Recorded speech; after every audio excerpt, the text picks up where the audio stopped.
debate today hinges on 3 C's: caste, compensation and change. Caste-based reservation compensates centuries of exclusion for Dalits, STs and OBCs, leveling an uneven field amidst inherited privilege. Yet critics argue it perpetuates divisions. We at India Today Group are excited to introduce you to 3C. Candid, constructive conversations, a groundbreaking platform where we bring together individuals with polar opposite views, grounded in lived experiences, and have them engage in empathy-driven, issue-focused dialogue. Because India needs dialogue, not debates. Because disagreement need not mean disrespect. Because behind every opinion is a story worth hearing. 3C is where we listen, share, challenge, connect, and find common ground. But first, here's a small excerpt of that engaging conversation.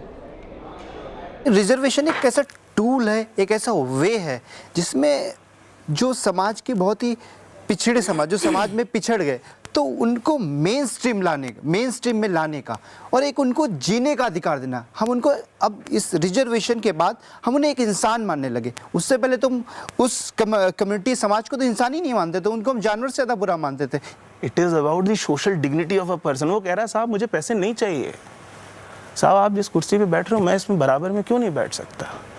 जायज़ उसका सवाल, मेरे पास जवाब नहीं है। हमें socially recognise ही नहीं किया जाता, इवन अभी भी नहीं रिकॉग्नाइज किया जाता। इवन इफ हम लोग डिग्रीज उतना हासिल कर लेंगे या उनके लेवल तक हम पढ़ भी लेंगे, बट हमें अभी भी रिकॉग्निशन नहीं मिलता। इवन इफ हम लोग हाई पोस्ट में जाके बैठेंगे तो उन्होंने यही बोलेंगे कि ये तो ट्राइबल है या आदिवासी है, तो इनसे हम क्यों सलाह लेंगे। ये नहीं कंपेयर नहीं कर सकते। जो दिल्ली NCR में बैठा, मुंबई में बैठा बंदे के रिसोर्स, जो उनके पास रिसोर्सेज है, और जो मुंगेर और छपड़ा जैसे छोटे से गाँव में बैठा, वो रिसोर्सेज वो नहीं है। वो चीज़ें तो वही तो प्रोवाइड करने का हम वही तो प्रयत्न है कि जब वो रिसोर्सेज प्रोवाइड हो जाएंगे, जब वो एक तरीके से इक्वालिटी वहाँ क्रिएट हो जाएगी कि जो बच्चा दिल्ली में पढ़ रहा है वही सेम एजुकेशन बच्चा उस गांव में पढ़ रहा है, तब मेरिट के ऊपर बात आएगी। बिल्कुल यही तो, तब मेरिट के ऊपर बात आएगी। वही तो ये एग्जैक्टली वही हम चाहते हैं। रिसोर्सेज प्रोवाइड की जाती हैं, बहुत सारे ऑर्गेनाइजेशंस करते हैं, बट फिर वही हो जाता है ना कि वो फॉलो अप नहीं रहता है। हाँ, वो बस दे दिए गए हैं, उसके बाद फॉलो अप कोई लेता नहीं है। हम यदि ये कहें कि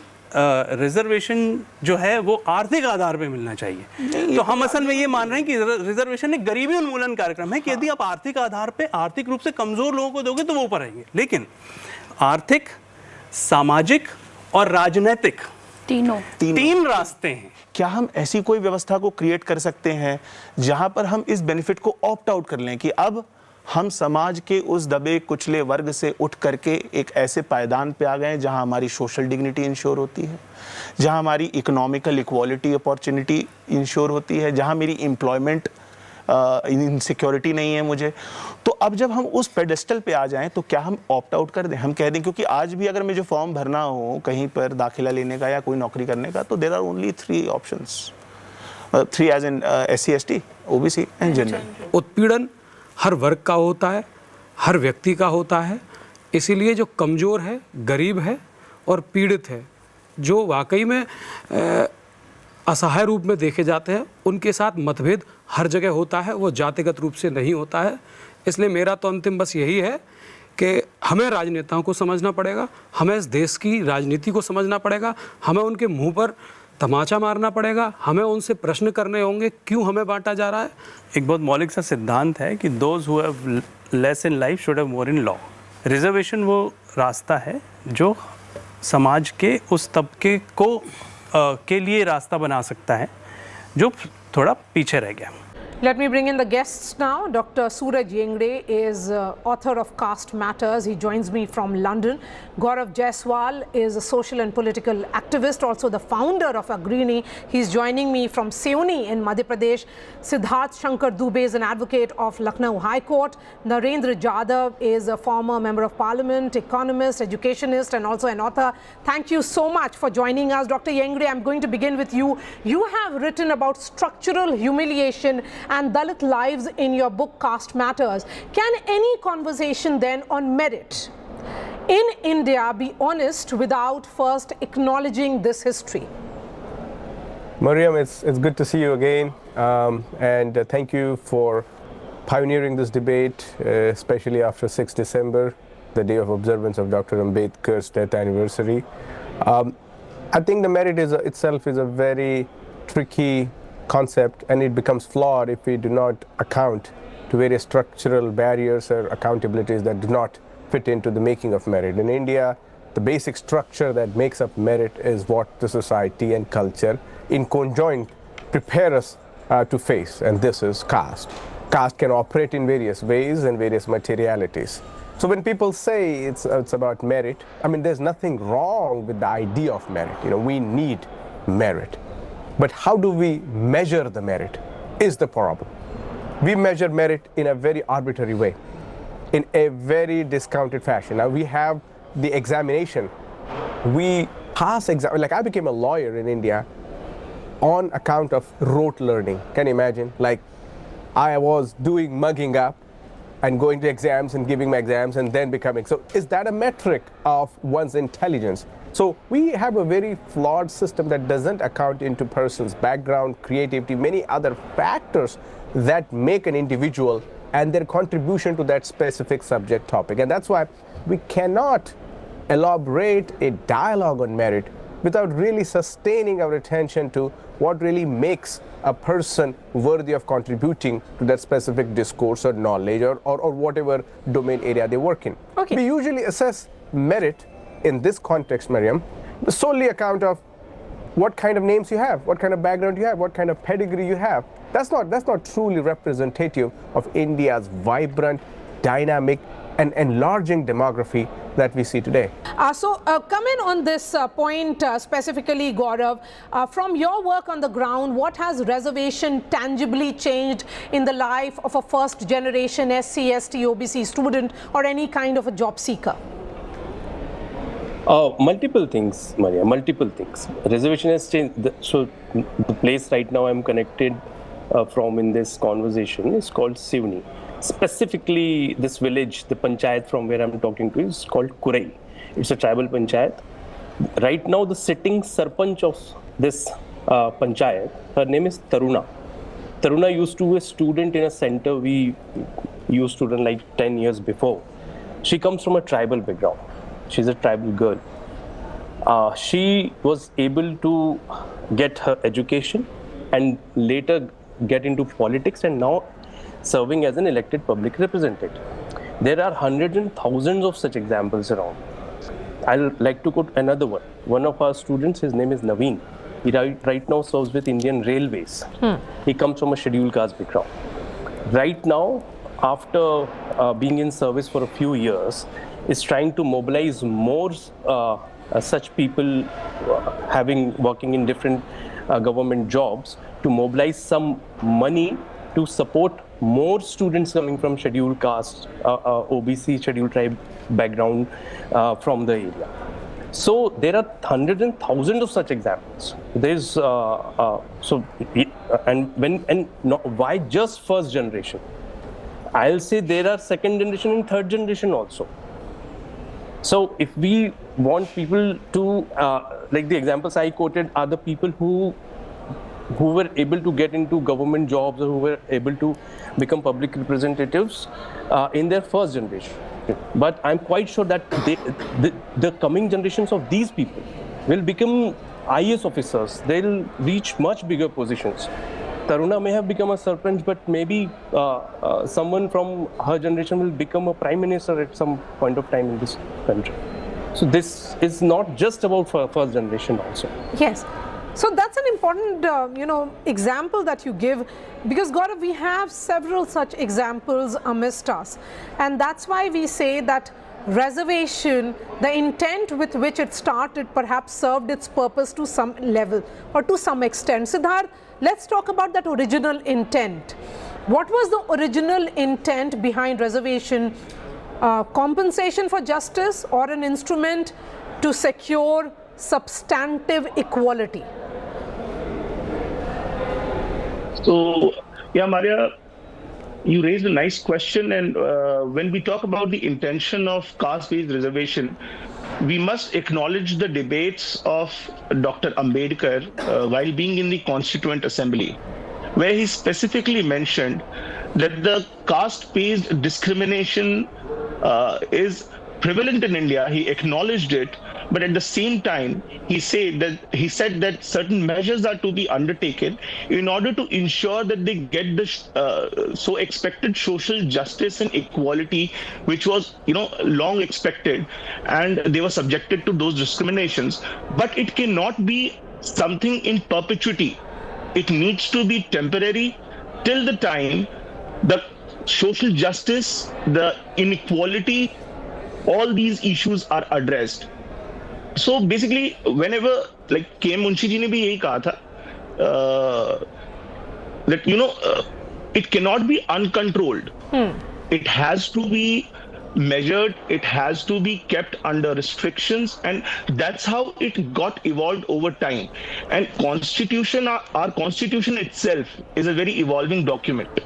And laws, since I believe we have another panelist who comes from a legal background, and yes, so for the viewers, Gaurav and Siddharth were part of that larger conversation which happened as part of the 3Cs project. So you can go online and listen to their views in a more elaborate fashion. But let me bring in Narendra Jadhav. From an economist's lens, what does the evidence tell us? Has reservation improved educational quest, educational quality, and employment outcomes for these groups like the SCs, STs and the OBCs? Well, the short answer is yes, it has improved, but not substantially. To take a long-term view, I would like to cite from a big study. Everybody knows the concept of GDP, gross domestic product. One OECD economist did a very interesting study about how the Indian economy, how the old civilization like India and China might have evolved over a 2,000-year period. It turns out that India's share in the world GDP was as high as 31.5% in year one when the Gregorian calendar started. And over the years, it has been falling precipitously. And by 1991, when there was an unprecedented macroeconomic crisis in India, it had fallen to less than 4%. Now, it has taken a U-turn, and now it is going up. And presently, it is in the range of 7 or 8%. So what explains this precipitous fall, and what explains the upward turn? What explains the precipitous fall over the 2,000 years, nearly 2,000 years, is nothing but caste discrimination. It's very simple. Logic behind it is very simple. When only a handful, only a fraction of the society is allowed access to education, and all the remaining people are denied the opportunities for education, how can that society grow? How can that economy grow? And even if it grows, how can it sustain it over a period of time? That is precisely what has happened. I believe that the caste discrimination has undoubtedly slowed down India's economic growth over a long period of time, and now it is taking a U-turn. To that extent, one can say that there is a distinct positive gain because of the reservations. Professor Jadhav, how do you then interpret the persistent gaps? Okay, sir, please go ahead. No. I was saying that you take any range of socio-economic indicators. The socio-economic indicators will tell you that over a period of time, since the independence, if you take, or from 1951 when the planning process started in our country, if you look at the socio-economic indicators, you will see that the gap between the so-called upper caste and the so-called other classes, the scheduled castes, scheduled tribes and OBCs, has narrowed. It has narrowed, but it has not been eliminated. So something has been done. Tried as it may sound, much has been done, but much remains to be done. That would be my statement for this evening. Then let me ask you to elaborate a little more, Dr. Jadhav. How do you then interpret the persistent gaps in income, land ownership and literacy across castes even after decades of reservation? Is it the failure of the policy or perhaps depth of original inequality? That is because the caste discrimination has changed over a period of time. Once upon a time, it was in a blunt form. That blunt form is gone. Now it resides in the mindset of the people, and it has become more sophisticated. It is more pernicious in this sophisticated form, and therefore implementation of reservation is certainly grossly inadequate. In fact, the scheduled caste and scheduled tribes and OBCs, they have a double whammy, because on one hand, what is offered to them by the Constitution is not adequately and effectively implemented, and on the other hand, a large number of people believe that so much is being done for them and time has come to stop it.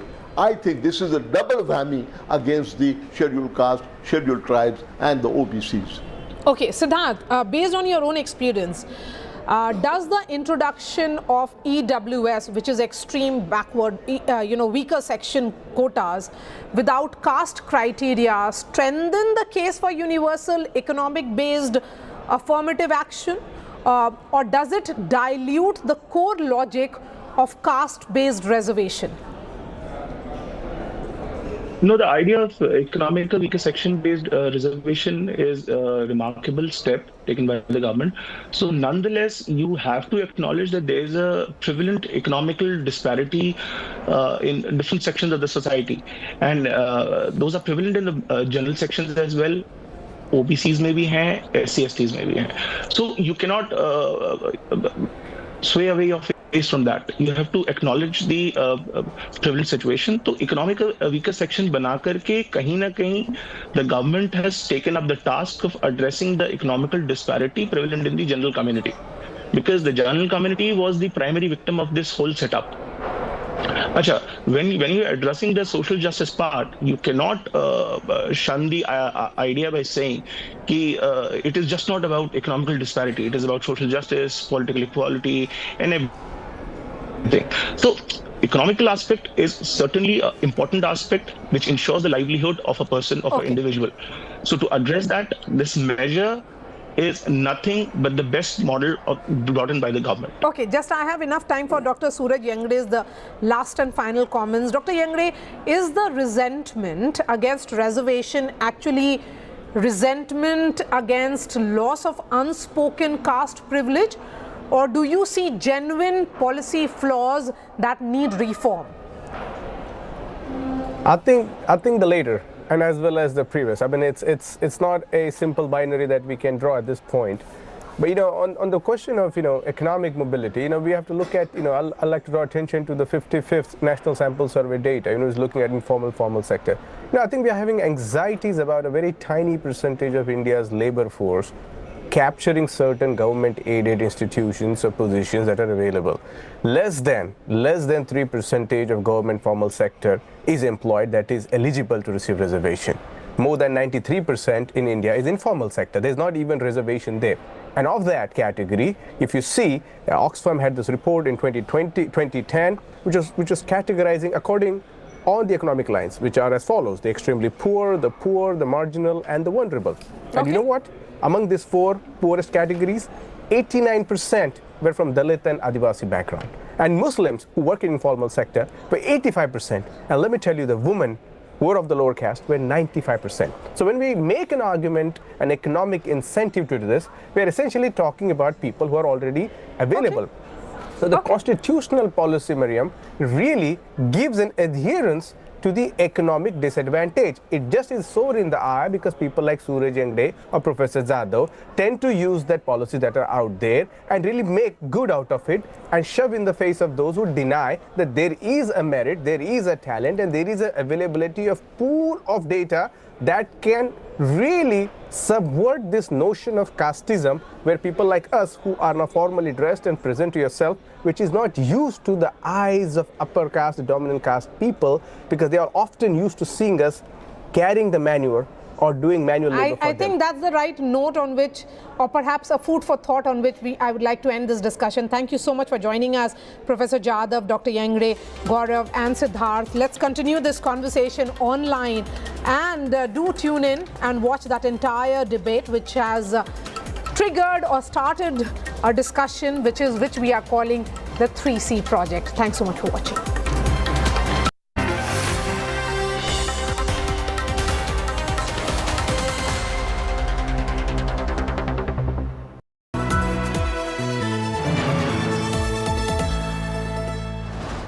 Salute है जी, आप देश की रक्षा में जान लगा देते हैं और आप घर घर में तार लगाते हैं जी। ई बीम टेक्नोलॉजी से बनी, न जले न पिघले, सबकी रक्षा करें। हम सरहद पर लोगों की रक्षा करते हैं और आप देश के अंदर। सैल्यूट तो बनता है जी।